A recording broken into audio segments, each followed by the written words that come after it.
Turning now to the presidential election, both candidates were on the trail tonight, firing up their supporters with Vice President Kamala Harris in Michigan and former President Trump in Washington. But we start our coverage with remarks from the current president earlier today. While touting his economic record in Washington today, President Biden also gave a brief but clear statement of support for Vice President Harris. And there's not a single damn job a woman can't do that a man can do, including being President of the United States of America. And warned of the economic ramifications of a second Trump presidency. It's clear, especially under my predecessor, that trickle-down economics failed. And he's promising again, trickle-down economics. But it will fail again. Good morning, everybody.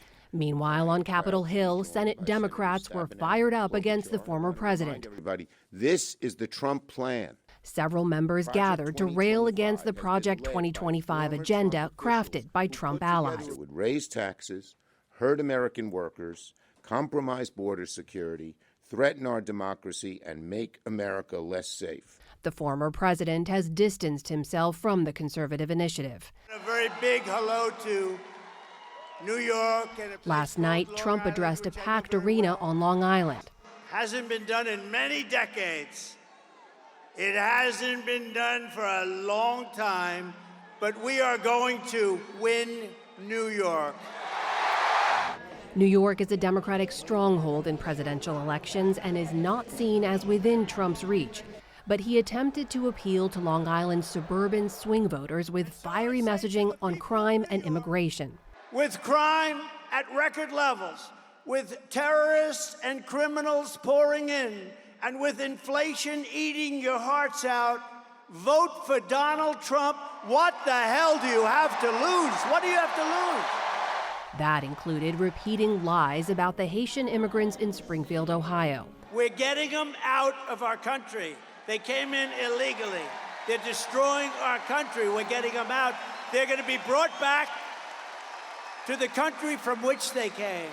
According to the city of Springfield, its Haitian residents entered the country legally and are filling jobs in industries that need workers. Tonight, the former president is in Washington addressing a summit for Israeli Americans. Meanwhile, Vice President Harris is campaigning with Oprah Winfrey in Battleground, Michigan. It's the home of the National Uncommitted Movement, which mobilized hundreds of thousands of uncommitted votes during the Democratic primaries to protest Joe Biden over his policies in Gaza. Today, uncommitted leaders announced that the movement will not be endorsing Harris. Vice President Harris's unwillingness to shift on unconditional weapons policy, or to even make a clear statement in support of upholding existing U.S. and international human rights law, has made it impossible for us to endorse her. The group also urged its members not to vote for Trump. It remains unclear what effect the non-endorsement will have come November.